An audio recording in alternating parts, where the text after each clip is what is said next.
बिस्मिल्लाहिर्रहमानिर्रहीम। अस्सलाम वालेकुम स्टूडेंट्स। क्लास 4 माशरती उलूम। लेक्चर नंबर आज हमारा 5 है, सफ़ा नंबर 6 पे। सबक नंबर 2 हमने शुरू किया था, पाकिस्तान की ज़राअत।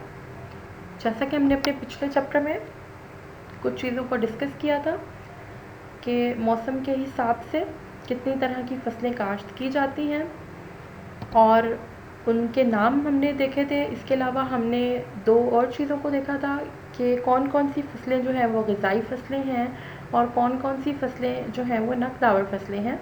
हमने इनमें फ़र्क भी देखा था और हमने कुछ फ़सलों के नाम भी देखे थे जो ग़िज़ाई फसलें थी और कुछ उन फसलों के भी नाम देखे थे जो कि हमारी नक़दावर फसलें थी। हमें उनका अच्छे तरीके से फ़र्क पता चल गया था। नेक्स्ट हम आगे देखते हैं, पाकिस्तान की सबसे अहम रबी की फ़सल कौन सी है। हमने अपने लास्ट लेक्चर में देख लिया था कि रबी की फ़सल कौन सी होती है और ये कौन से महीनों में बोई और काटी जाती है।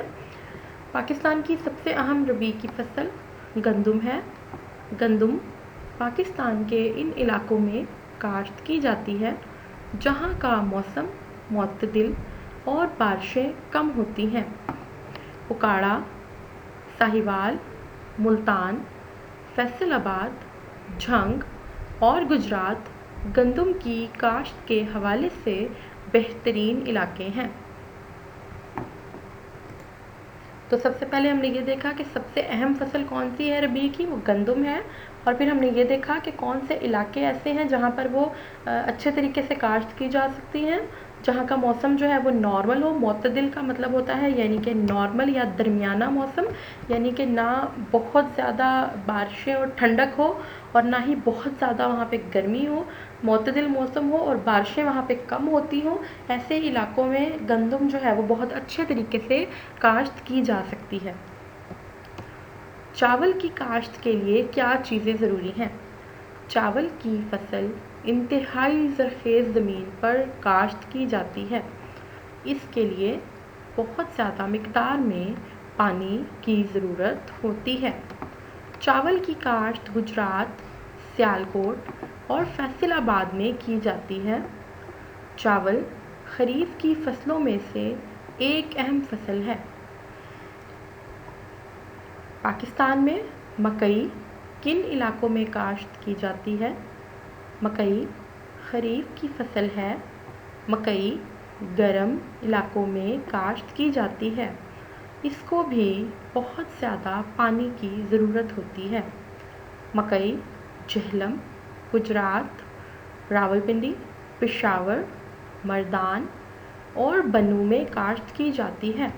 मकई की फसल का मतलब है जो हमारी छल्ली होती है जिसे हम खाते हैं, उस के दानों से जो आटा बनता है मकई का आटा, जिसे हम इस्तेमाल भी करते हैं। सर्दियों में इसको हम ये आटा जो है ज़्यादातर इस्तेमाल किया जाता है, उसे मकई कहते हैं। और ये खरीफ की फसल है, रबी की नहीं है।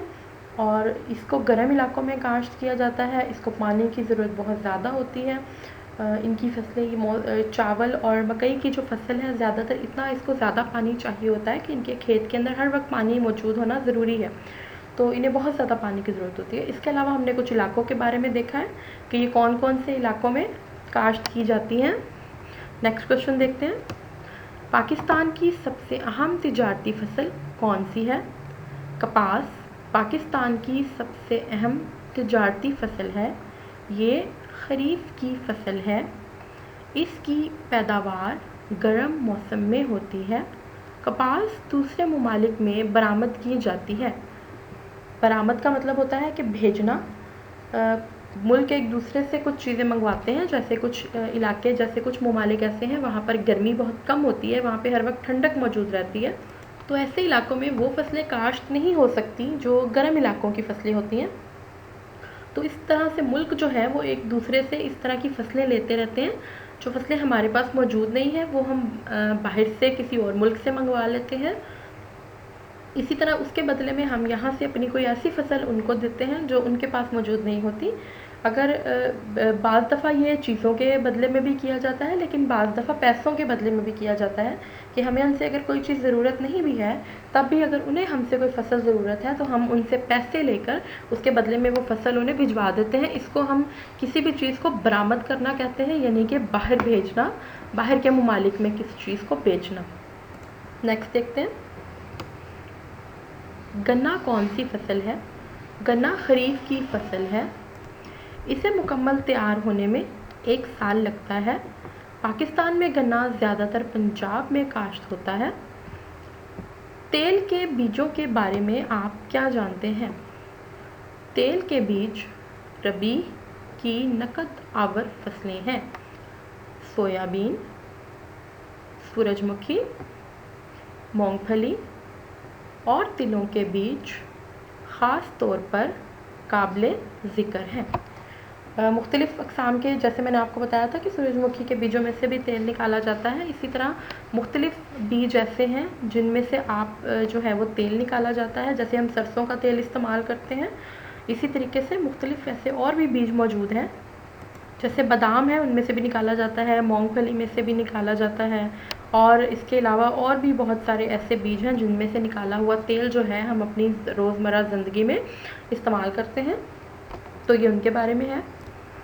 इसके साथ ही स्टूडेंट्स, आज का लेक्चर कंप्लीट हो गया है। अल्लाह हाफ़िज़।